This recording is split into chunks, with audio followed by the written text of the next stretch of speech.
Good afternoon, good evening, good morning, good night. Welcome to everyone joining in. This is Live Healthy Miami Gardens, a health initiative on Facebook Live, an event and experience that occurs every Tuesday afternoon at 3 p.m. Standard Time. But glad to have you joining in whatever time you are now connecting. Our mission purpose at Live Healthy Miami Gardens, simply put, is to raise up a community, equipping a community with health and healthy resources so that Miami Gardens would be and continue to grow as a place where we live, we work, we play, we worship, we come alive being a healthy community where health resources are available. Where, for example, as we're doing this afternoon, we do have the educational experiences in which we're mindful of what health is, that we can practice good health, we can access health resources, and be an alive, dynamic, great community. Holy Family, to which I'm a part of, is very much a part of Live Healthy Miami Gardens as a faith community, to be able to access the experience that I just described being offered by Live Healthy Miami Gardens. And that is true for any group, any organization, any one, to be able to connect in with livehealthymiamigardens.com and learn more about our experience, the resources we offer. We look forward to growing partnerships, dynamic partnerships. Now, today, and speaking of partnerships, we will be exploring about brain health. Brain what? Brain who? Now, just maybe if we talked about brain surgery, that would something more readily, easily connect. But even before we get to corrective actions like brain surgery, let's talk about keeping the brain and working together. Yes, working as a community, but I, as an individual, doing what I best can need to do so as to make this gift, this, what would I say? My brain is an organ. My brain is an instrument. My brain is very much who I am. This afternoon, in our conversation, it is our greatest joy from Live Healthy Miami Gardens to welcome Patrise Tyson, who will explore with us more on this very significant part of who each one is, the gift that each one has, that is brain. Welcome to you, Ms. Patrise Tyson. So happy to have you. I see here in an introduction that you are a clinical research resource person.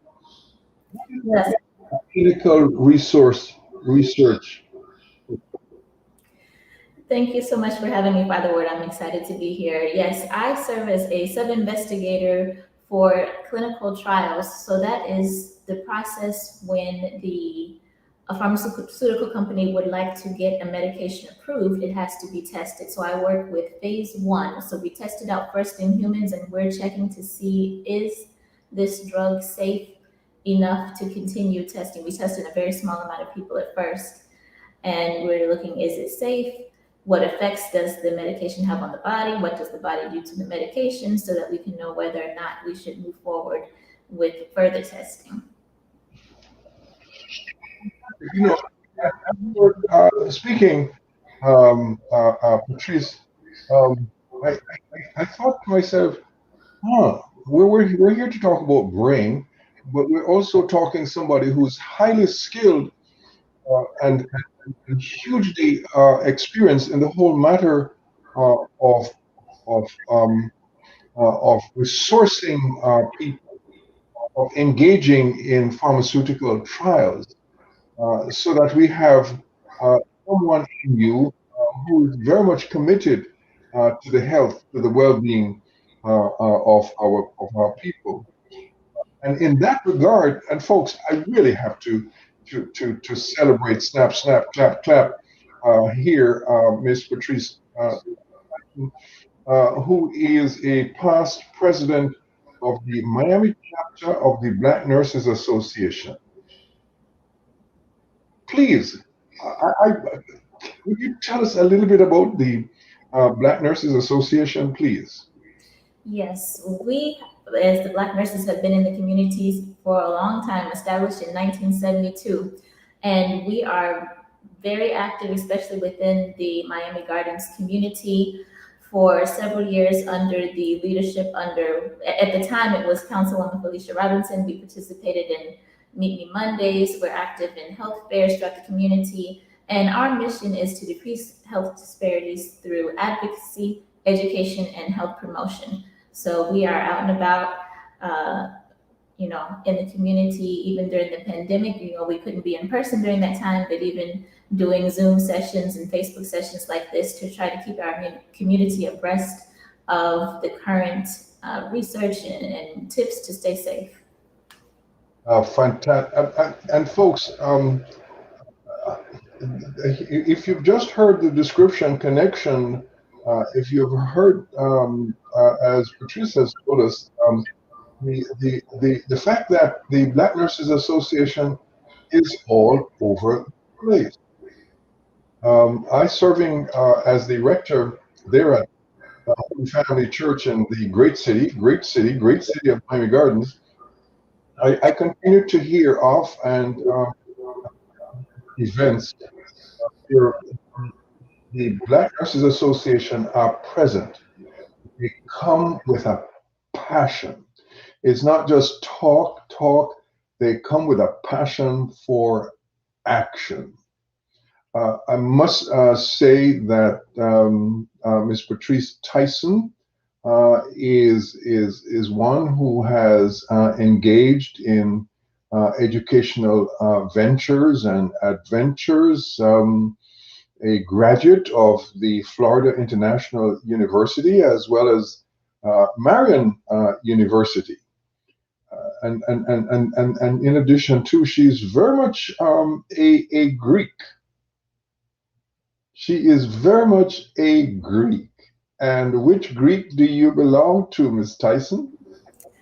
That is the Sigma Theta Tau Honor Society of Nursing. And you see that laugh, that smile, folks. It tells you the passion, the skill, what it takes to really help us as a community, as we are experiencing or is made available through Live Healthy Miami Gardens. I want to say Live Healthy Miami Gardens.com. The Live Healthy Miami Gardens initiative, deeply committed in bringing our people together to resource our people to be healthy. And so let's talk one particular aspect of health today, Ms. Tyson. Brain health, is that putting it straight to the point? And can you tell us why brain health and what is brain health? I'm here to get healthy this afternoon, so I mean I'm putting my brain in your hands. A lot, because our brain just does what it does, but it is the control center of our body.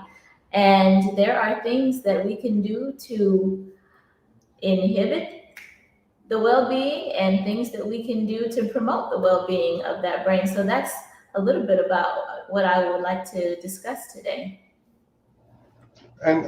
But why is brain health important? What is is it reasonable to say that the brain is an organ, just like the heart or Anything else? And why must I pay attention to keeping my brain healthy? Yes, that is a great question, and you're not wrong to consider the brain an organ. But we are in an epidemic of dementia, Alzheimer's, and particularly within our Black community, according to the Alzheimer's Association.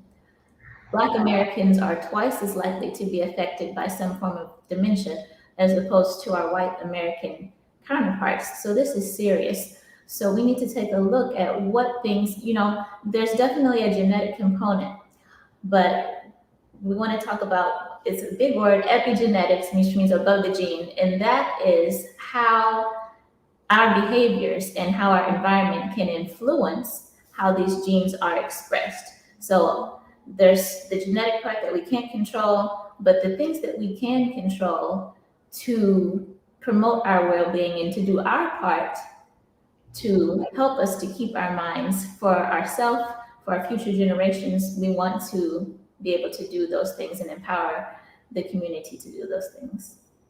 I'd like to go back to a word terminology you use and help me to get it right. And could you say a little bit more, if possible? Is it epigenetics? Yes, epigenetics, Yes. it means above the gene. And it's the idea that our behaviors and the environment, like the things that we're exposed to in our daily life, where we live, what kind of food we eat, what kind of physical activity, what kind of job we work, all of these things work in conjunction and affect the way that our genes are expressed. So, for example, you might have a grandfather that had Alzheimer's. So, because of that, you might have a gene that you're genetically predisposed to that gene.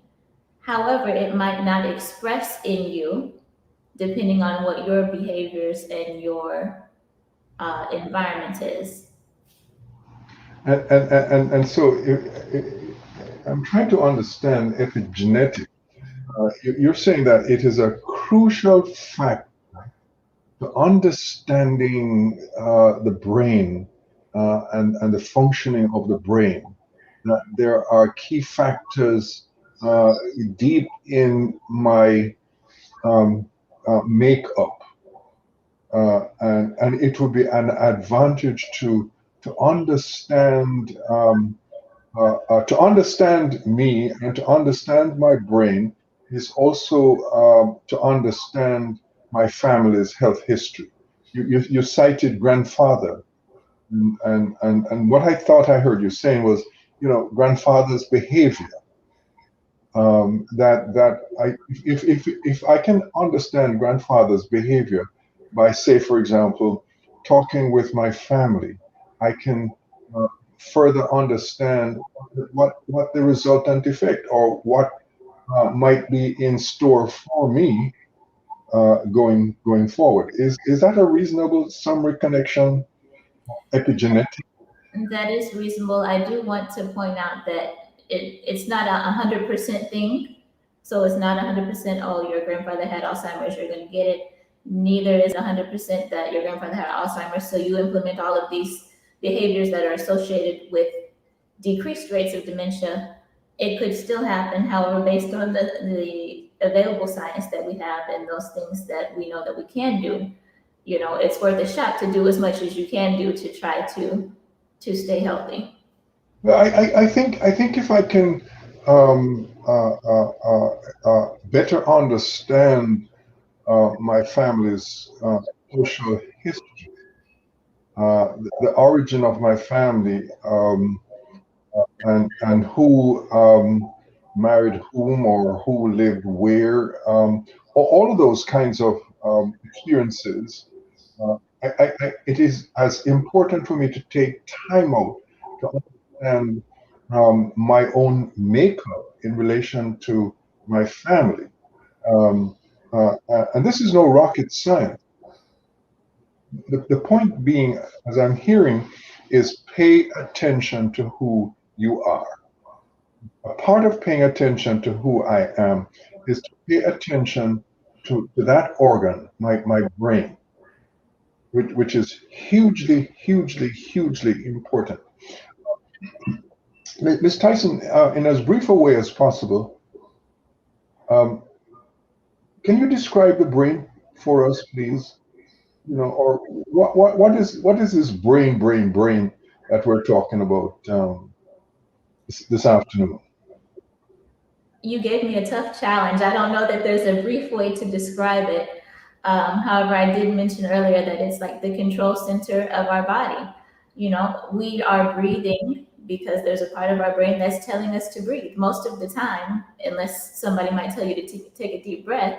Or when you're asleep, you're not consciously telling your brain to breathe. It does it on its own. It's an incredibly complex organ, but it is the control center of our body. Aside from our breath, it controls our heartbeat, our metabolism. It sends signals to the hormones, and it's full of neurons that are making connections to tell our body to do several processes, your digestion, and all of these things that we don't even think about, aside from our voluntary movements. So I want to lift my arm, I can tell myself to do that. But aside from that, there's so many complex processes going on in the body that we don't even think about, controlled by our brain. A very, very quick story of significance for me. In my first seminary, that is where I began my theological training for ministry of serving in the church. We were presented with the body function, and I remember having a little on the brain, and that I remember struggling one whole year to read this little book, which was less than 100 pages. I read it several times that year. I did not understand anything it said. But as the years have gone by, I understand and continue to understand more that I must pay attention to this mission center, to this mission control center. As much as I pay attention to my general health, I pay attention to the medications that I may take, or the vitamins that I might take. I have to pay attention to that functioning of the brain, which is why you're here this afternoon. Now, one of the things growing up in the Caribbean, and in particular Jamaica, I grew up with a term, losing your mind. Oh, don't pay attention to him. He's just losing his mind, has lost his mind. But that's a very special phrase, though, that has some really significance behind it. You mentioned the word dementia, and I continue to hear the term losing your mind, with dementia. Is this a part of your work, and is this something that we must pay attention to, particularly in today's society, the whole matter of losing your mind, or dementia? Is it something of significant importance today? Absolutely. As I mentioned earlier on, we're in an epidemic of dementia, and when I say dementia, it's not just Alzheimer's. There's various forms of dementia, which is outside of the scope of what we're talking about today, but just the general impaired ability to remember, your impaired ability to make decisions, and ultimately, when it gets so advanced, impaired ability for individuals to even care for themselves and live on their own anymore. It's disproportionately affecting our Black communities. And I think because it's so common and so widespread today, a lot of us are thinking, oh, this is just what happens when I get old. But believe it or not, it's not a part of the normal aging process to lose your mind, as you said. It is not a part of the aging process. No. I'm trying to wrap my brain around this. It is true that as we get older, um, that we need to pay even more attention as to how to continue to be healthy. As we get older, we need to pay attention to the things that keep the mind alive and going and growing. Uh, uh, what are the kinds of things that are needed and necessary to keep my brain, alive, going and growing? So let me pause at this point. Well, with the brain, uh, it is really like a use it or lose it situation. As we age, it is important to remain active with your brain. So, some people after they retire and they're not doing their job anymore, they're just sitting around the house, they are at risk for having some of decline in their thinking abilities. So it's good to stay active, even doing things like crossword puzzles, taking up a new hobby. And we used to think that we couldn't learn things, after we got to be a certain age, but you can still learn new things. And that is good for your brain. It helps your brain to make new connections. Even though you're old, you can still make new connections with the neurons in your brain that send signals. And taking up a new habit or learning something new is one of those ways that that can be done. So it's like exercise for your brain, and also physical exercise is good for our brains. There is literature to support that individuals that exercise regularly, they actually have larger, the part of the brain that's associated with thinking and memory is actually larger in those individuals that exercise regularly. So fret not if you're not exercising regularly though, because in about 6 months with regular exercise, it has been shown that you can start to increase those areas, the size of those areas in your brain as well. And it doesn't have to be anything drastic, just walking for 30 minutes a day, and if you're not able to walk or to get out, I always say if for those that like to watch television or Netflix or any of those kind of things, when you get on a commercial break, stand up, do something, do walk in place during the commercial breaks. It's not like a all or nothing. Even if you can only be active for about 10 minutes at a time, you do 10 minutes in the morning, you do 10 minutes in the afternoon, 10 minutes, after dinner, it really helps. I thank you very much for that. In which you're saying, keep on moving, keep on moving. In my library is a book I read last year called The Joy of Movement. Um, I hear you celebrating, I hear you encouraging, no matter how simple it is, keep on moving. Because those moving parts are connected to the brain. As you said, that the brain is mission control. It's a center in which there's a continuing dynamic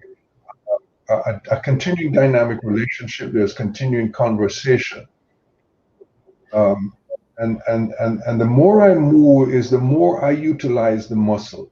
The more I utilize the muscle of my brain, the more I utilize that organ, is the more healthy a lifestyle, or the more healthy, or the longer I will remain healthy. Uh, is that a reasonable practice thing for me to continue to do and to emphasize as I get older? Yes, it's critical to continue to emphasize that not only the mental exercise of continuing to use our brain and be active in learning new skills, but the physical part as well. And also the physical benefits of exercise, they're so plentiful. And you even gain some benefit because the exercise not only is good for your brain alone, but it also helps to decrease the risk for some of the other diseases that can cause us, like heart disease and high blood pressure, that could possibly contribute to a stroke, which could then affect our brain as well. I want to come back to this in a moment, but we have several persons who have joined us for this live moment of a conversation. Ann Bennett posted earlier that she is finding this a very, very intriguing, informative subject, as posted here. I have a friend going to surgery on Thursday for a brain tumor, which has affected the friend's speech. Can you, if it is at all possible, what kind of therapy will and will there be brain therapy possibly for this person post surgery? So I'm not familiar with the case in particular.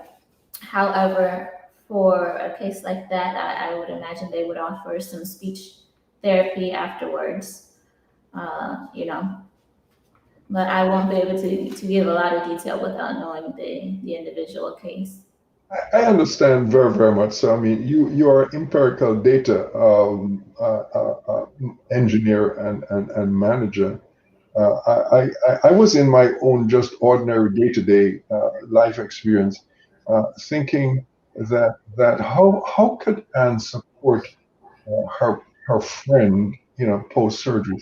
So that, let me maybe begin further. To further answer, is maybe at some point I could take my friend, Anne could take her friend a book of puzzles. Hmm? Sorry, can you repeat that? That one gift Anne could give to her friend post surgery is a book, crossword puzzle that friend could work on as therapy to learn again, and not just learn, but could become excited without even knowing the terminology or using the terminology of brain health. But I think once she would want to do something tangible to show love and support for her friend. Would that be a reasonable action for Anne to do? Yes, and like I said, depending on the situation, her situation in particular, I don't know if they might order her some time to a period of rest or after the surgery or whatever. But once she is able to have visitors again, absolutely sounds like a great idea, and she's very lucky to have a friend like Anne to support her on her healing journey. What the picture here is that while I must take care of my brain, is also being able to use that brain in my social connection, in community. Um, you know, I have a brain in which I can think, I can make decisions, I can act. Uh, it's also to see the brain, isn't it, as a way of bringing us together in community. So the brain is not just simply an organ, my organ. It is a part of a whole complex system to make this world a better place. Yes, that's a great point, and definitely there is a lot of value to community and togetherness and friendship and being around our friends and loved ones, boosting those feel good chemicals in the brain. So definitely that's a a valuable aspect, the point that you make, Father Ward. I want to take a step back and yes, you thank you very much. Talk about brain chemicals. Can you say just a little bit on what kind of a chemical system or systems or what type of chemicals are there in the brain? And I'll tell you afterwards why I asked. One other reason why I asked that question. I'm going to come to medication and vitamins and all those kinds of support methods. Yes. Well, you'll hear you'll say your feel good chemicals. Endorphins is a word that you'll hear when we're talking about that. And that is also released when you're exercising, by the way, to go back to that point. We also have some chemicals called oxytocin. That's the one that makes you fall in love. For mothers, after you're born, that helps you to bond with your child and gives you that sense of love that you never knew that you had before. And also when you are with your loved ones or your romantic partners, you can have that oxytocin to cause you to bond together. And we also have dopamine is another one that can be released when we are doing enjoyable activities and being together with our family and friends as well. And so that then supports your work and your passion and the importance of paying attention to your brain health. You mentioned three sources of chemical chemicals in the brain. Could you say those names again? Because I want to be able to remember that. So I mentioned the endorphins. You can release those when you're exercising. Your oxytocin, that's the one you can think of a mother bonding with her newborn baby, or bonding that you get with romantic relationships, and also your dopamine receptors. Your dopamine. I'm going to rush after this to write out those four terminologies so that this evening when I'm walking, I can have them on a note card and I can, retain, or I can look at them again, I can retain and remind myself, which is what you're saying, how vitally important my brain is and how hugely significant it is for me to pay attention to this gift, to this organ, to this instrument called the. How can I feed those systems? How can I feed those chemicals? Um, because if you don't pay attention, you're going to lose it. It's something you said earlier on. So how can I feed those natural chemicals? That's a great question. And you might have heard before of the Mediterranean diet or the DASH diet, which is dietary approaches to stop hypertension, because those are touted again as having benefits for individuals that want to prevent cardiovascular disease, coronary artery disease, to help people that have high blood pressure to manage their high blood pressure. Well, they have created a hybrid of these two diets, which is called the MIND diet. So you can think about your brain or your mind, if you will. So it's a hybrid of that, and it's called the Mediterranean DASH intervention for neurodegenerative delay. So they just have 10 foods that they want you to focus on and 5 to avoid. So the 10 foods that they recommend to be focused on in order to help your brain health and to prevent neurodegenerative delay. Number 1 is green leafy vegetables. So that's our kale, our collards, callaloo, cabbage. It's recommended to have 6 or more servings of that a week. And a serving size, if it's raw, we're thinking about 1 cup. And if it's cooked, you're thinking about a half a cup. So 6 or more of those a week. And then the second food to focus on is all other vegetables. So lots of vegetables going on here.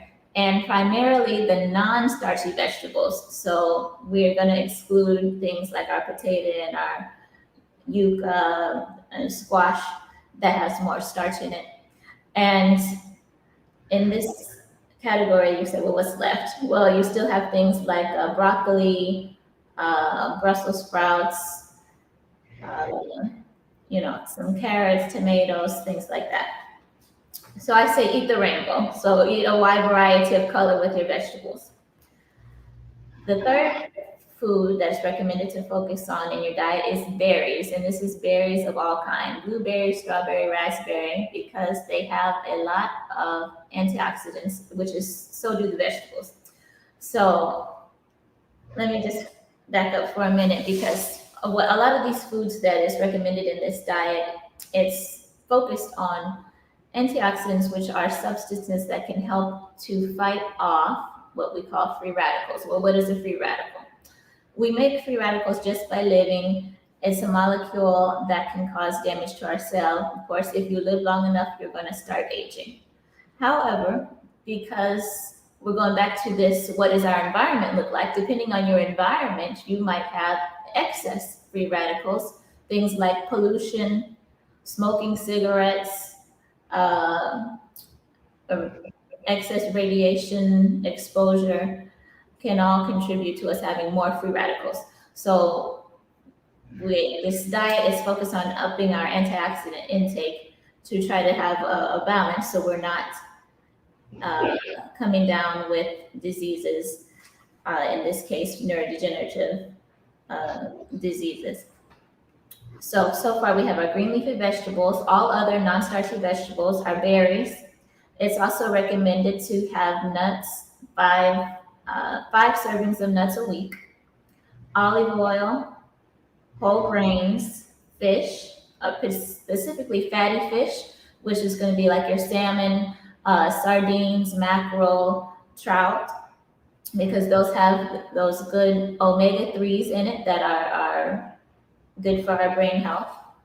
Also beans, poultry, so chicken and turkey, non-fried, and wine is recommended no more than once a day, but wine does have something called resveratrol in it, which has antioxidant properties again and helps to regulate the aging process. Now, the 5 foods that is recommended to avoid in this MIND diet is butter and margarine, cheese, red meat. It recommends to limit to no more than 3 servings a week, fried food no more than once a week, and pastries and sweets no more than once a week is the recommendation. And you might say, why is this? This goes back to the talk about the free radicals versus the antioxidants. We want to try to up our antioxidants. And the fried foods, we know the margarines have the trans fat, which we know are associated with increased risk of cardiovascular disease and high blood pressure and stroke. They're just not good for us. Again, the cheese, lots of saturated fat, red meats, we now know. Again, it can have high content of saturated fat. The fried foods, when we heat the oils over a certain temperature, with the temperature we need to fry, the beneficial properties can be lost, and they can actually create more free radicals in our body. And pastries and sweets, we know now that sugar can also be, excess consumption of sugar can also be associated with some detrimental health benefits. I need to breathe here, hearing what the foods or nutrition I must pay attention to directly feed my brain to keep it as healthy as possible as I age. And we're all aging here. You say pay attention to well, let me go negative. Quit the fries with the fatty plastic or fake plastic oil. That's just my language here. Interesting, careful about your red meat intake is another that by the same token, and to accentuate the positive, my brain needs the greenery. It needs the healthy vegetables here that comes with the healthy nutrients, the vitamins that my body requires, that my brain needs. Um, is that a reasonable assessment of the mind? Could you give us that name again of the diet you The mind diet. MIND diet? The mind, yes. The mind diet. I'm biting my tongue here. There are members of the Episcopal Church of the Holy Family on the call here, and I can just see someone like Ann Bennett saying to me, "Now, Father Ward, did you hear what Ms. Tyson said? You must eat healthy." Um, and and avoid the fried food that you love, Father Ward. Nothing more than a fried plantain, or a fried dumpling, or a fried fish. You talked about the eating fish, but how about instead of the fried fish is to bake it, or grill it, whichever, however is your choice. So you're affirming that kind of a healthy food to feed my brain. Exactly. And it's not saying that you can never have these things. You're just supposed to limit, your fried foods no more than once a week, your pastry and sweet once a week. So there's still room, but in limited amounts. But Miss Tyson here, I said, how I love planting. One of the things I've done, and maybe this is cheating actually. Here's a pastor going public talking about cheating. Is that I would take my plantain and put it in the air fryer. I would take my plantain and put it in the hair dryer. That's actually a good option. You're using a lot less oil than if you were going to be deep frying. So So it's okay to. I shouldn't be saying this on I can have a plantain per day when I put it in the hair dryer.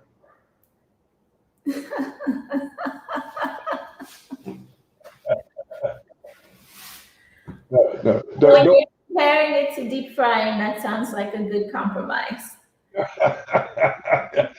what I'm leading up to is the whole notion and the importance of brain health is something that we can enjoy. It's not such a impossible topic that I must that I have to be so nervous and to be scared. Pay attention. I like the name of that diet. The mind diet.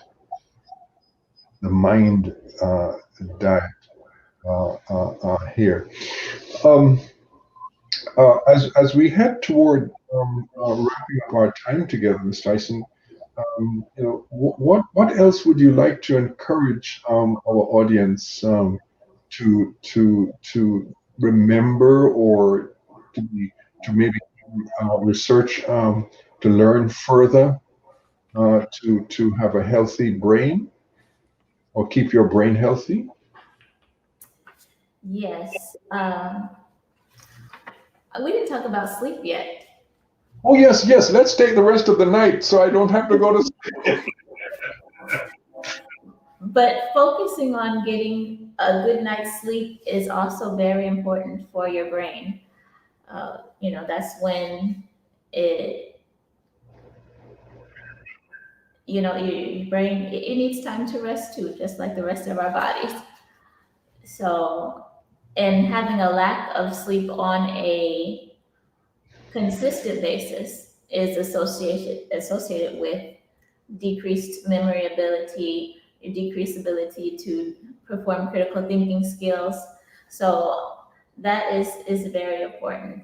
And if you're not sleeping well, please speak to your health provider, let them know about it, see what can be done or what advice they can give you to try to, because it's critically important. Sleep, sleep, sleep. So I only, and this is tongue in cheek. I'm just having some fun, and I'm coming to fun in a moment. Are you saying that I only need 2 hours per night or 2 hours a day of 24 hours of sleep, or do I need more than two? What's recommended here? So everybody is a little bit different. However, we know that most people need about 8 to be optimal. And, we have those people that say they function well on 4 hours of sleep. But like I said, in the long run, that's not the healthiest option, even though you might seem like you're doing okay now. I'm guilty too, myself included, running on short sleep. But when you're thinking about the long term, it should become a priority for you to get adequate sleep. And like I said, the exact amount of hours is going to vary from person to person, but usually we're looking in a range of at minimum 6, but more to like 7 to 9 a person optimally. I'm hoping that Ann Bennett, and I'm calling her name because she identified herself, Ann Bennett, who is a member of Holy Family, will hear this. And you need to sleep some more. And please sleep some more. Instead of sending me emails at 1, 2, 3 in the morning, and there you see, are you listening, Father? Get your what I just demonstrated, and thank you, Anne, for doing where I was going, is to be able that I think and guide me on this, Patrise, that the brain needs joy, it needs laughter, it needs the release, it needs the wow factor, any of those terminologies. Rather than be overcome by the fear of the pandemic or the fear of what's happening currently, is to be able to take it seriously, but to be able to break through and to be able to laugh. Absolutely. We definitely want to use wisdom for what's going on in the world around us, but to not be so focused on it that we're not having some moments of enjoyment in our life, not to be glued to the television all day long watching the latest headlines. Sometimes for our mental health, we need to turn that off sometimes, you said, and find a comedy.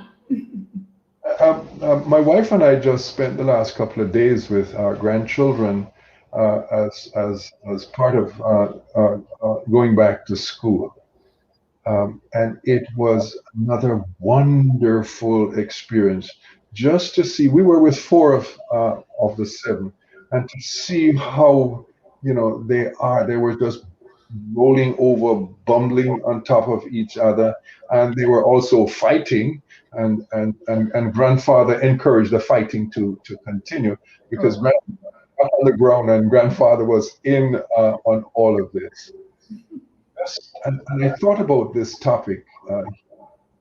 That experience, may seem like, you need to go easy, but it was also the joy, a child being a child and children.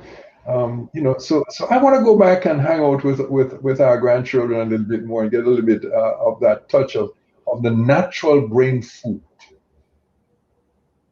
Absolutely.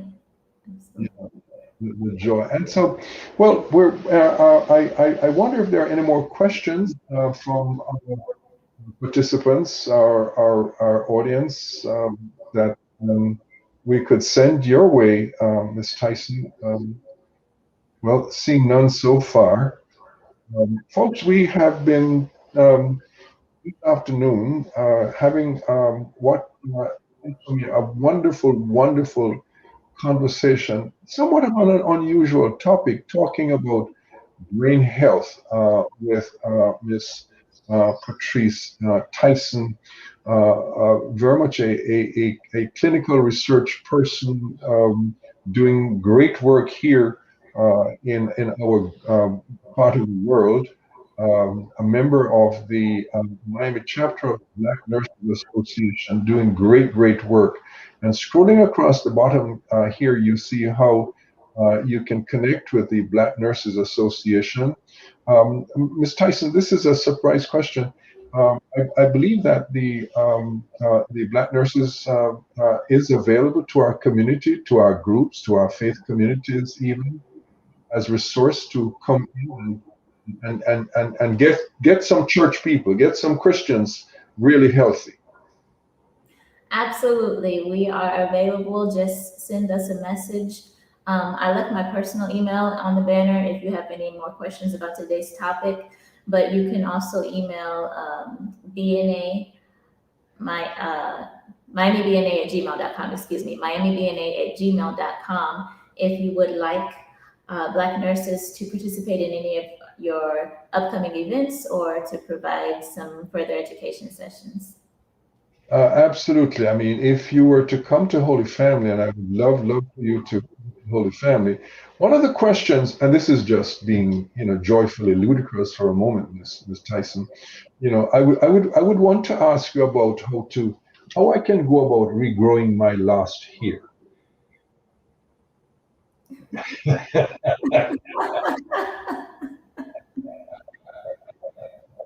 I'll talk to you offline about that.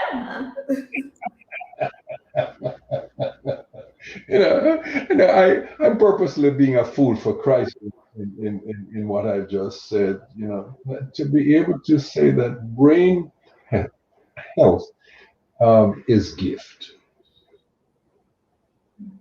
And you have significantly valued and what I've heard from you is pay attention to your whole health, but pay also attention to your brain's health and well-being. Exactly. Ms. Tyson, it has been a great joy, and I say that from the heart, a great joy to have you here this evening. And I'm going to give you the last word. Maybe you want to give us a prescription, or you want to sing a song, or you want to, just rejoice. You have the last word, Ms. Tyson. Well, thank you so much for having me today. It has truly been a pleasure. And like I said, we get just one brain. So I encourage everyone to think about that when you're going about your choices. Become active if you're not, because like I said earlier, it's not it all is lost cause. If you haven't been active so far, you still have time. You're living. We have time to make changes that can promote better health. Thank you so very much. And please come back again. Maybe in the future we could talk about brain health and our young people.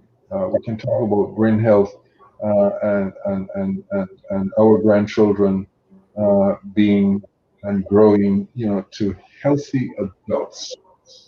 I would love to. A great difference in our community, and very particularly in our community of African history. Thank you so much. Wonderful. Thank you very much. Goodbye, and thank you all for joining us this afternoon, this evening, this morning. We're in whatever time you are connecting with us. Goodbye, everyone. Goodbye.